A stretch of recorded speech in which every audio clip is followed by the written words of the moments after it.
De la primera iglesia de la ciudad están las casas consistoriales, el ayuntamiento antiguo que se levanta a finales del siglo XV y está el seminario conciliar.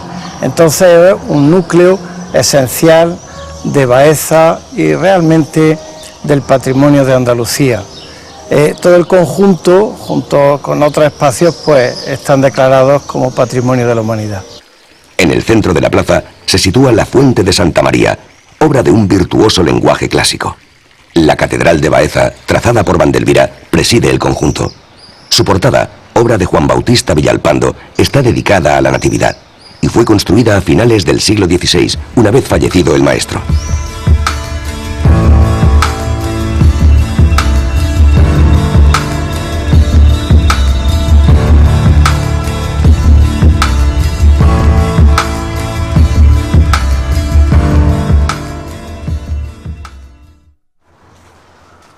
El Palacio de Jabalquinto y el Seminario forman hoy la sede conjunta de la Universidad Internacional de Andalucía, una institución que ha devuelto a Baeza una de las tradiciones universitarias más antiguas de España.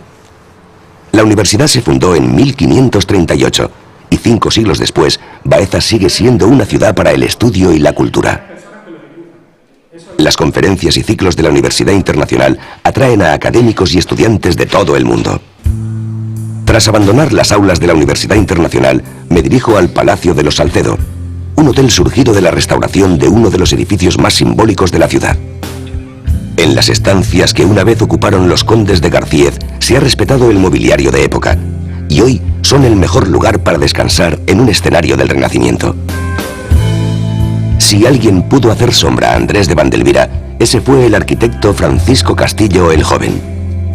En Torre del Campo, el brillante artista construye la iglesia de San Bartolomé y en la vecina Torre Don Jimeno levanta la iglesia de San Pedro. Pero en este pueblo, hablar del Renacimiento es hacerlo sobre todo de su ayuntamiento. Desde Torre Don Jimeno, Martos, mi siguiente destino, está a tiro de piedra. Aquí en Martos, Francisco del Castillo realizó una de las fachadas más italianizantes que existen en Andalucía, la del Ayuntamiento o antigua Casa del Cabildo, y levantó la torre de la iglesia de Santa Marta.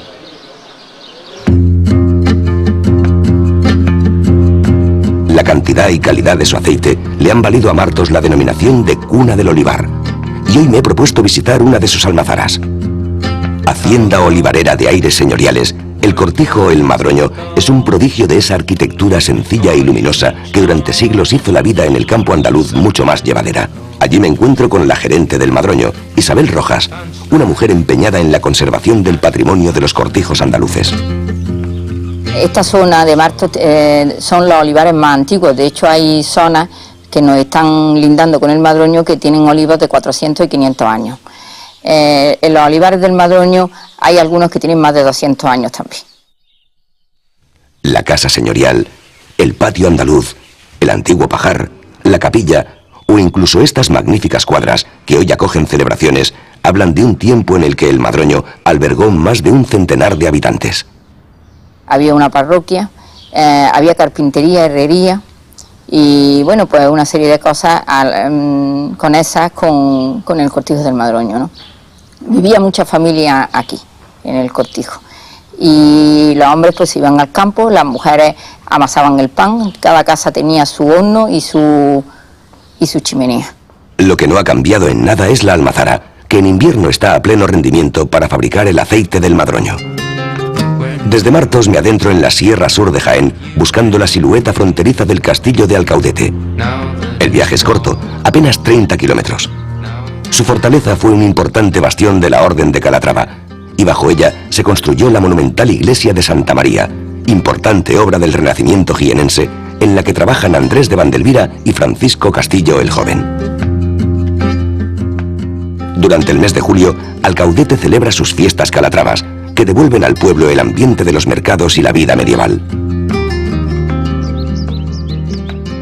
Francisco Castillo el Joven también da las trazas de la iglesia de San Pedro, templo de una sobriedad extremada, en el que la decoración es solo un delicado aliento del arte de cantería. Alcaudete es un pueblo de largo arraigo repostero y el horno Maritrini es la mejor prueba.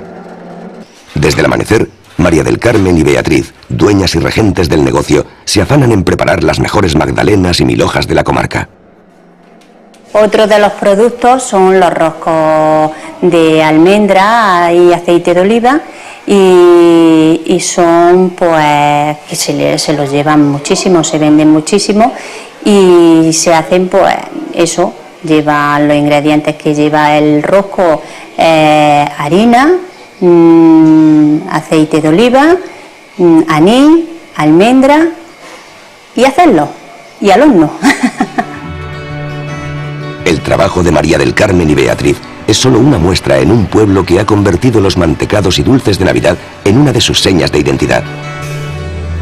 Muy cerca de Alcaudete se encuentra Alcalá la Real. En la parte baja del pueblo, en la ciudad moderna, está la hermosa fuente renacentista del Pilar de los Álamos. Sus esculturas reflejan la influencia de la escuela granadina. El origen de Alcalá la Real está arriba, en su célebre fortaleza de la Mota. Hasta allí me dirijo para reunirme con una de las personas que mejor conocen su historia, Francisco Martín Rosales. Fue una ciudad fortificada a la manera de la Alhambra, donde se mezclan las ruinas de los antiguos palacios medievales junto con las casas de las torres, murallas y fortalezas musulmanas y por encima de todo dos torres fundamentales como la Torre del Homenaje y la Iglesia Mayor Abadía. Con los siglos, en el solar de la antigua mezquita se construye un impresionante templo renacentista, la Abadía de Alcalá la Real, cuyo exterior es un reflejo del escenario militar que le rodea. La influencia de ser una fortaleza le influye a la iglesia y a todo el entorno bastante en todo lo que significa la pureza de la arquitectura militar. Entonces hay bastante ausencia de ornamentación, como es típico tanto del Renacimiento como puede ser del plateresco. Hay bastante influencia de ese aspecto purista, como es lógico.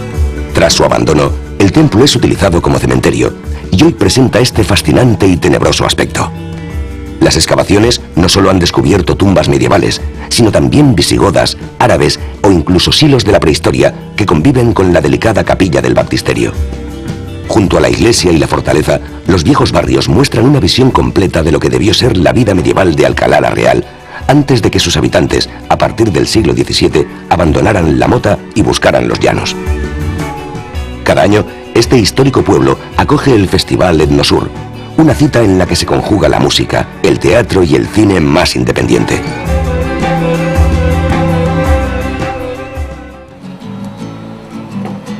Una de las principales embajadoras de Etnosur en el mundo es la cantante Amparo Sánchez, líder del grupo Amparanoia, una banda que ha hecho de estilos tan diferentes como el blues, los boleros o el soul su seña de identidad. He tenido la suerte de participar en Etnosur, un festival que está haciendo que se sitúe en el mapa mi pueblo, Alcalá la Real, y que me da muchísimo orgullo cuando estoy aquí en Cataluña o en Logroño, en Galicia, que me hablan del festival de tu pueblo, ¿no? Hace tiempo que pospongo mi viaje a la Sierra de Segura, una de las zonas montañosas más atractivas de Andalucía. Allí buscaré las huellas de Vandelvira en Segura de la Sierra y Orcera, y más tarde me desplazaré hasta Hornos para obtener las mejores vistas del Pantano del Tranco. Un camino que, por fortuna, arranca con el encanto de Iznatoraz, en la vecina comarca de las Cuatro Villas. A tan solo unas decenas de kilómetros de Úbeda se encuentra Iznatoraz, una de las localidades más pintorescas de la provincia de Jaén. Este pueblo es una laberíntica y escueta medina de puertas árabes, lienzos de murallas y callejuelas cuajadas de flores que forman una cuidada estampa. Su parroquia, dedicada a Nuestra Señora de la Asunción, fue construida por Alonso Barba, el mejor y más conocido discípulo de Andrés de Vandelvira. De planta casi cuadrada, fue construida utilizando la piedra blanca extraída de la vecina Sorihuela del Guadalimar, y sus portadas presentan un fino dibujo renacentista. Desde los adarves que se asoman al valle, se divisa la inmensidad del fino plateresco que forma el olivar jienense. Mi siguiente destino es la localidad de Segura de la Sierra, situada en el corazón de una de las comarcas serranas con más encanto de Andalucía. Aquí, un Andrés de Vandelvira todavía muy joven, acompañado de su suegro, tasa las obras de reparación de la iglesia de Santa María del Collado, en la que el tiempo ha difuminado la huella de los dos canteros. La villa está coronada por su castillo. Fue construido por los caballeros de Santiago sobre los restos de la antigua alcazaba árabe, que queda cerca del pueblo y le confiere un bélico atuendo. Aquí se respira la quietud y el aire limpio de las montañas, y en las calles empedradas me esperan sorpresas que manifiestan su pasado árabe. Estos baños sirvieron hasta hace poco como casa particular, y hoy han sido restaurados y abiertos al público. Uno de los símbolos de Segura de la Sierra es el poeta Jorge Manrique. Hijo del maestre de la Orden de Santiago, recientes investigaciones han demostrado que es probable que el célebre soldado y poeta naciera y creciera en esta casa, y que los ríos manriqueños, esos que como la vida siempre van a dar a la mar, son los ríos de Segura. El paisaje está dominado por el Monte del Yelmo, que hoy luce su propio yelmo de nubes. Esta cumbre ha convertido a Segura de la Sierra en un referente de los deportes de vuelo, del parapente, el paramotor y el ala delta, y todos los años se celebra un festival de cine del aire que está tomando prestigio internacional.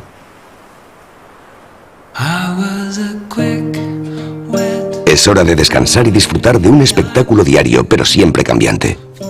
El sol cae tras las cumbres de Segura. Por la mañana recorro los 7 kilómetros que separan Segura de la Sierra y Orcera para contemplar su iglesia. En su construcción también participa Vandelvira cuando aún era un cantero desconocido. La portada de la Asunción muestra rasgos de un renacimiento tardío y procede de un monasterio cercano que fue abandonado. Segura es un territorio extenso, rico en bosques, manantiales y ríos. Conocer uno por uno todos los valles, aldeas y parajes de esta región única, de una fuerza evocadora poco frecuente, puede llevar toda una vida. Gracias a esta riqueza, en Segura ha surgido un importante turismo rural que tiene en el respeto y el conocimiento de la naturaleza su mejor recurso. En un sendero de la montaña me encuentro con Juan Carlos Rodríguez, director de la Fundación Patrimonio Sierra de Segura, una institución que difunde el turismo y la cultura de la comarca. El paisaje que más me impresiona de la Sierra de Segura es el silencio. En la Sierra de Segura podemos encontrar grandes picos. El territorio de la sierra, más del 80%, está elevado por encima de los 800 metros. La articulación del paisaje a través de los ríos, del agua. El agua es fundamental en esta sierra. Por las serpenteantes carreteras de la sierra subo hasta la localidad de Hornos, un pueblo blanco, cuyas casas y callejuelas se arraciman en torno a su castillo. En Hornos me asomo a uno de sus espectaculares miradores, el Mirador del Aguilón. Desde este lugar, la imagen del pantano del Tranco y del Parque Natural de Cazorla, Segura y Las Villas es sobrecogedora. Al abandonar el embalse del Tranco, el Guadalquivir presenta un aspecto cristalino, recogido. En su camino hacia la campiña, las aguas esmeraldas corren entre las rocas y los árboles. En estas riberas salvajes del Guadalquivir, apenas transformadas por el hombre, el tiempo parece haberse detenido. Los caminos del renacimiento de la provincia de Jaén siempre conducen de una forma u otra a la ciudad de Úbeda. La Plaza Vázquez de Molina es ese palmo de tierra privilegiada donde Andrés de Vandelvira levanta algunos de sus edificios más notables. El Palacio Vázquez de Molina, la Capilla del Salvador y el Palacio del Deán Ortega están engastados en esta tierra prometida del arte de Vandelvira como si fueran las gemas de una misma joya. Esta plaza simboliza la autoridad y la riqueza de Francisco de los Cobos y su familia, de esa nobleza ubetense que alcanza las cotas más altas de la administración del imperio. El Palacio de Vázquez de Molina acoge el Ayuntamiento de Úbeda. Es este un edificio majestuoso, de una proporcionada horizontalidad, en el que Vandelvira muestra un dominio exquisito de los órdenes y las proporciones arquitectónicas. 40 metros de fachada, de equilibrio y pureza clásica, que se levantan con una ligereza inusitada para un edificio de estas proporciones.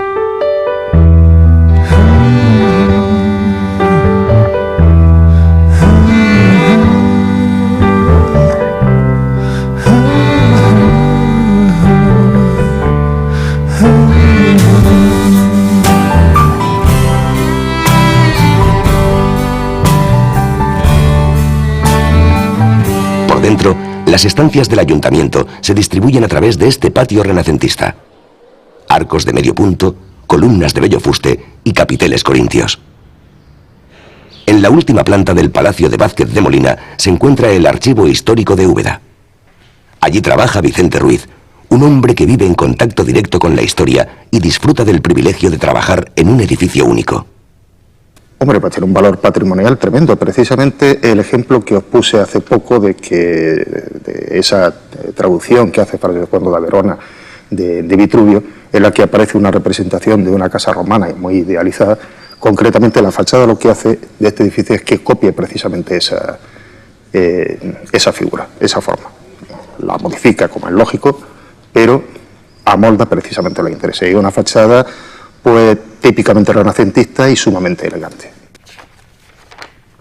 Durante años se pensó que el origen del apellido Vandelvira provenía de Flandes, pero este es un misterio que los historiadores ya han resuelto. Se sabe que ese apellido, Vandelvira, Elvira, etc., es muy frecuente en esa zona de Alcaraz, en la zona alcaraceña, y parece ser que viene de la fusión de dos términos, Iván el de Elvira, o el de la Elvira. Y entonces la fusión es Iván de Elvira, o Van de Elvira. Es la segunda vez que este viaje me lleva a la Sacra Capilla de El Salvador, donde reposan los restos de Francisco de los Cobos, secretario del emperador Carlos V.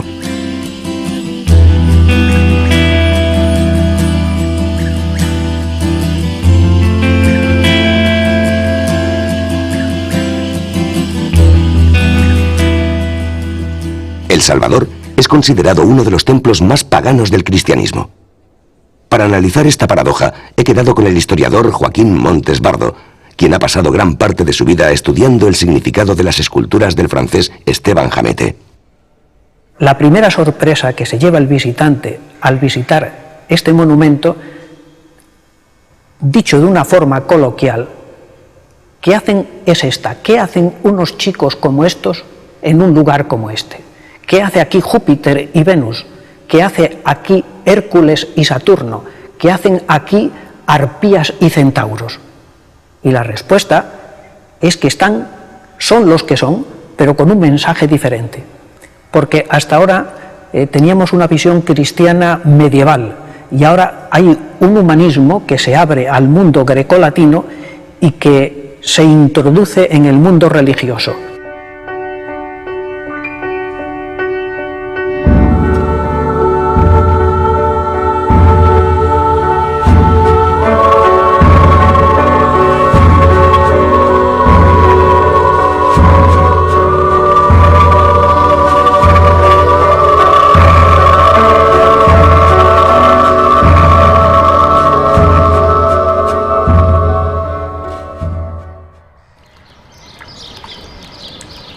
Atrás queda El Salvador y esas esculturas de las que tanto se ha escrito y hablado. Muy cerca se encuentra un monasterio de importancia trascendental para Úbeda, el lugar en el que muere San Juan de la Cruz, autor de una de las obras poéticas más importantes y reveladoras de la literatura española. Para alguien que vive de cerca la historia de Úbeda, como Adela Tarifa, esta ciudad estaría incompleta sin la figura del místico carmelita. San Juan de la Cruz eligió Úbeda para morir. Él sabía que iba a morir y vino a Úbeda a morir y a sufrir en Úbeda. Aceptaba el sufrimiento como parte de su paso por la tierra. Entonces, frente a tanta corrupción y tanta ansia de poder y tanto deseo de riqueza y tanto escapar del sufrimiento, que es lo normal que buscamos los seres humanos, yo creo que la figura de San Juan de la Cruz representa esa sublimación mística de algo que no es puramente material. Por eso San Juan de la Cruz creo que le da a Úbeda una dimensión que ni siquiera Francisco de los Cobos pudo dársela con toda su riqueza y todo su dinero.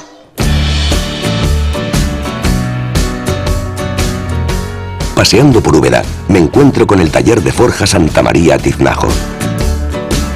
En su fragua, varias generaciones de artesanos han domesticado el hierro, golpe a golpe, con la única ayuda del yunque y el martillo.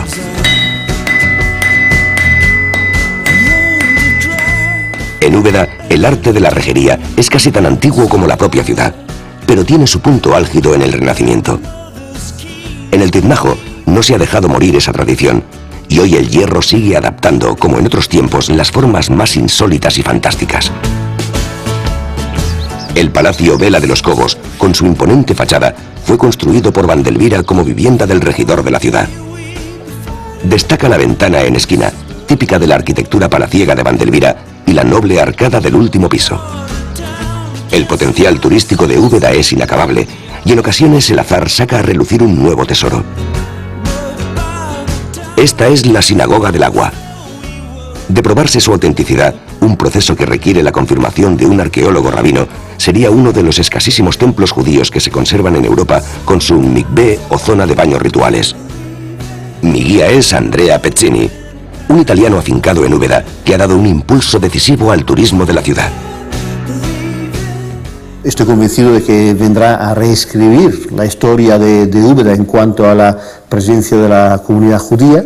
Es un lugar que no está dejando indiferentes a nadie, absolutamente mágico en todos los sentidos, único, sorprendente. En Úbeda, la industria hotelera ha dado uso a numerosos palacios renacentistas. Uno de ellos es el Hotel María de Molina, cuyas bellas estancias se distribuyen a través de este hermoso patio adintelado. Otro patio renacentista da vida al Hotel Las Casas del Cónsul, un establecimiento pequeño, alejado del bullicio del turismo de masas. Pero hoy me decanto por un edificio muy especial, el Palacio del Deán Ortega, que desde 1930 acoge el Parador Nacional de Turismo de Úbeda. Contemplar las finísimas columnas de mármol de su patio o recorrer su galería es un verdadero salto en el tiempo. Su director, Jesús Cárdenas, conoce como nadie la fuerza turística de los monumentos de Andrés de Vandelvira. Precisamente él es el segundo parador puesto en servicio en España. Primero fue Gredos y después fue este. O sea que hoy, en este año, hacemos el 80 aniversario del parador. En sus habitaciones, además de las vistas del Salvador, pueden contemplarse los detalles más exquisitos de la arquitectura del maestro, como esta ventana en esquina. El Palacio del Deán Ortega es una obra de arte abierta al público para descansar, tomarse un café o simplemente observar. I'm not afraid of you now. I know. Después de un largo día de visita por Úbeda, mañana me espera uno de los edificios más emblemáticos en la obra de Andrés de Vandelvira, el Hospital de Santiago.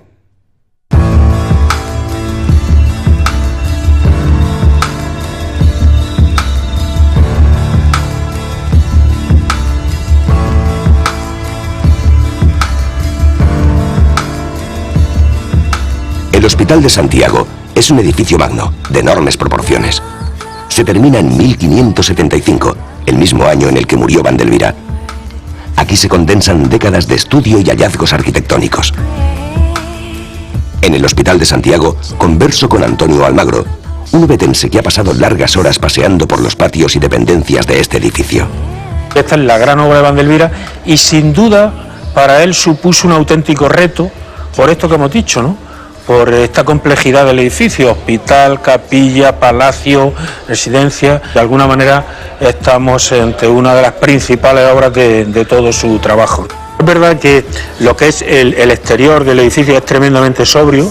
De hecho, se ha comentado muchas veces de una forma, no sé si afortunada o desafortunada, que este edificio se le ha llamado el Escorial andaluz, que no tiene nada que ver, lógicamente, con el Escorial, pero sí por la simpleza organizativa del exterior. Símbolo de la valía artística y de la madurez de un hombre que empezó siendo un humilde cantero, el Hospital de Santiago es un edificio rotundo, de un clasicismo consciente y renovador, en la que los espacios, como esta escalera, están concebidos para trascender todos los gustos y todas las épocas.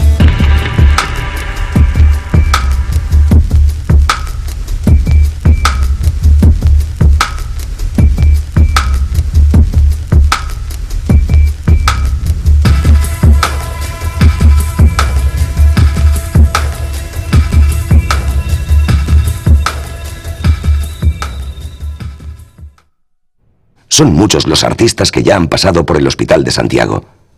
Para la cantaora Carmen Linares fue una experiencia inolvidable.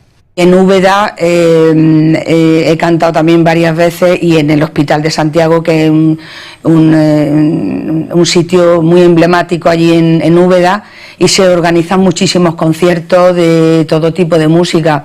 En mi caso, pues yo he hecho allí flamenco, he presentado también algún disco, he hecho una actuación que se llamó Verso a Verso, donde hago un recorrido por los poetas que nosotros hemos musicado y donde estaba presente García Lorca, Antonio Machado, Manuel Machado, Juan Ramón Jiménez. Andrés de Vandelvira, el hombre sin rostro que construye algunos de los edificios más importantes de su tiempo, muere en Jaén el 20 de abril de 1575. Su vida había terminado, pero con el ocaso, las sombras de su legado se alargaron hasta llegar al Nuevo Mundo. Algunos de los principales hallazgos de Vandelvira fueron recopilados por su hijo Alonso en un relevante tratado de arquitectura, el libro de trazas de cortes de piedra que difunde la obra del maestro. Tras la muerte de su padre, Alonso de Vandelvira sigue hacia el oeste el rumbo del Guadalquivir, por las riberas de un río que había unificado el territorio andaluz y que durante el siglo XVI canalizó el comercio y las riquezas procedentes del Nuevo Mundo. En Sevilla, Alonso de Vandelvira participa en la construcción de la Casa Lonja, el actual Archivo de Indias, y traza la iglesia del Sagrario o la portada de Santa Isabel.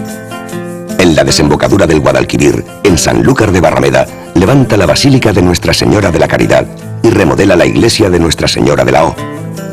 También dejará su huella en Cádiz, donde crea la iglesia de Santa María e interviene en la reconstrucción de las murallas. La influencia de Andrés de Vandelvira no solo se propaga por el hacer de su hijo. Su obra está presente en todo el Renacimiento andaluz. En una época en la que se construyeron joyas como el Palacio de Carlos V en la colina de la Alhambra de Granada, Jaén y un artista se convirtieron en un modelo de armonía.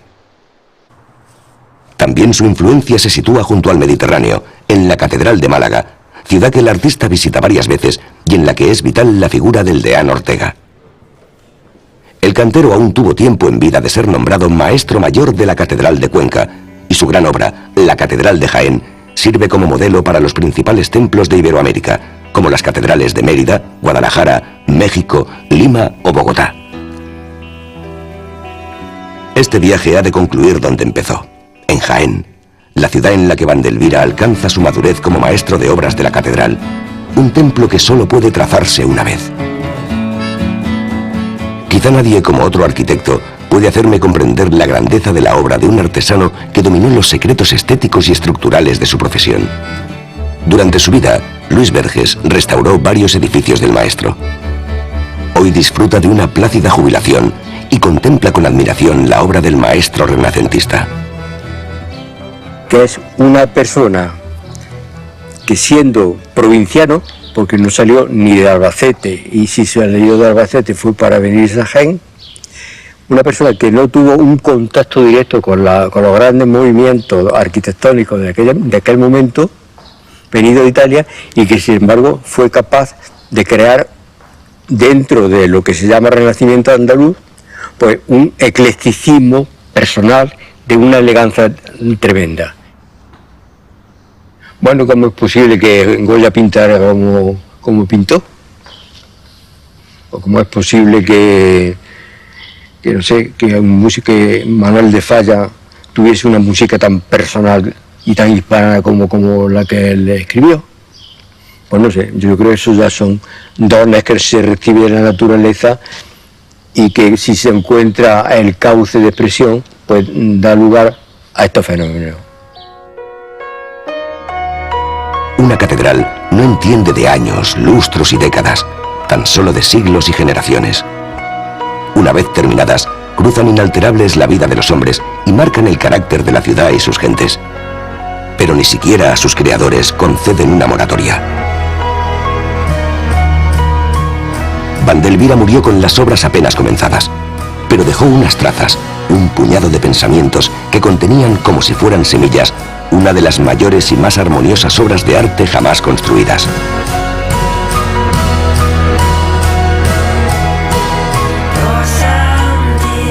Cinco días antes de su muerte, Andrés de Vandelvira, estando enfermo de cuerpo y sano de voluntad, dicta su testamento.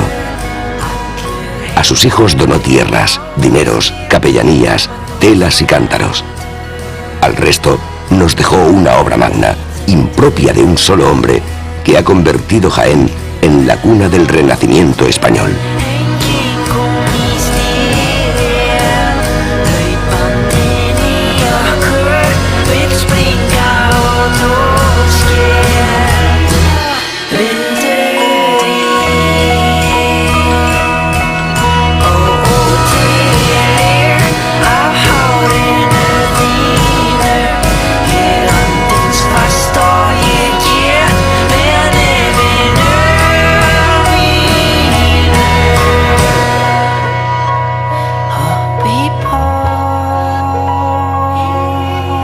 Close.